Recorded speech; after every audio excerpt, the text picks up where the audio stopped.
Hi, this is Jimmy from Alcatrazz. I'll tell you some funny stuff about some people I worked with.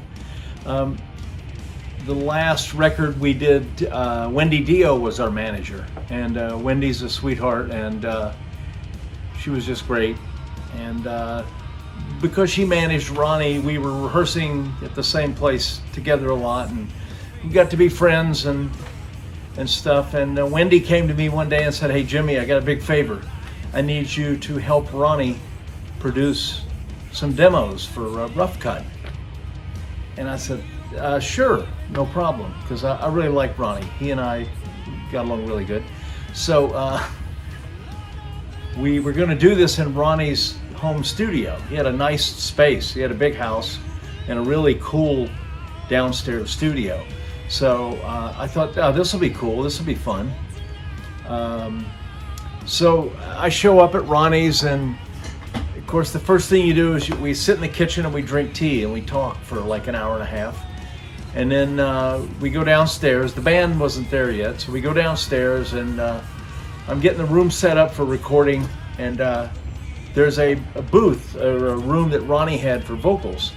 And there's a mic set up in there and some headphones. So I said, "Hey Ronnie, I need to get a level, a headphone level for you, and for the singer when he gets there, Paul Shortino, and a great singer."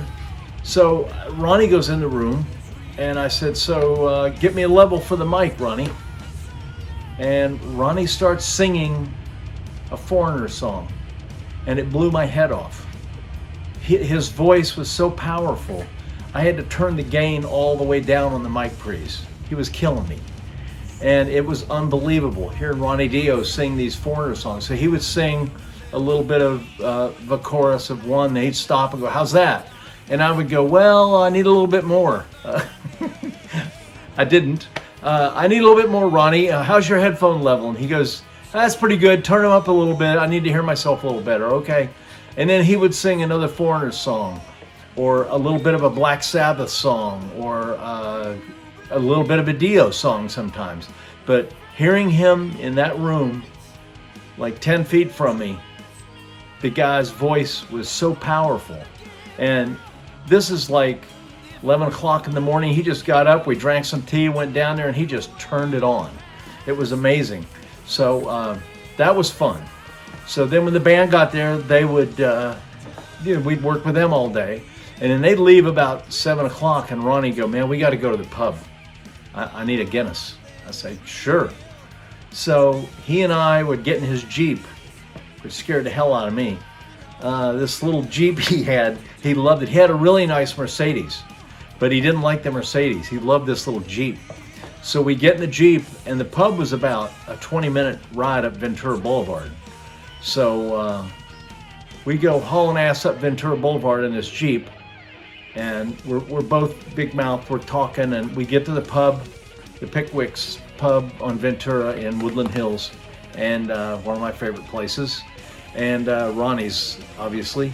So we get there and we start drinking Guinness and talking, and we would be there and we'd close the place every night. We'd get done working with the band and 6, 7, 8 o'clock, and then we'd go to the pub. And then we would drink Guinness till 2 o'clock in the morning. They'd throw us out. They knew Ronnie. Ronnie knew the owner, so they were really cool. They just kept the Guinness flowing, and Ronnie and I really, he was such a cool guy. And the stories, I could never remember all the stories. The Black Sabbath stories, the Rainbow stories, the Richie Blackmore stories. It was so cool.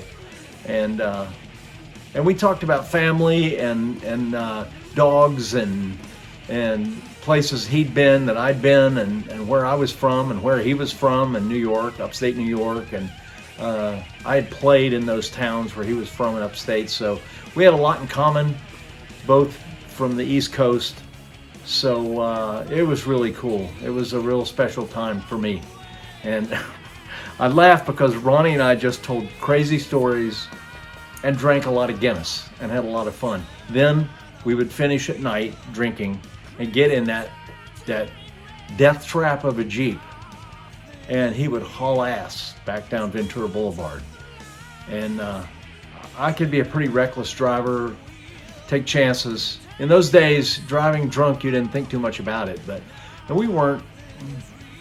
We were definitely under the influence, but we would drive down Ventura Boulevard at 60, 70 miles an hour. Ronnie didn't think anything about it. And he wasn't a big guy, so he's kind of sitting behind the wheel like this, just looking over the wheel and talking, and we're waving our hands around and yelling out the window at people, and it was nuts, just nuts. But we had so much fun, so much fun. I really had fun. We worked on that project for weeks up at his house, and it was really a lot of fun. Some cool parties up there too. Wendy threw some really great parties. That's another story for another time.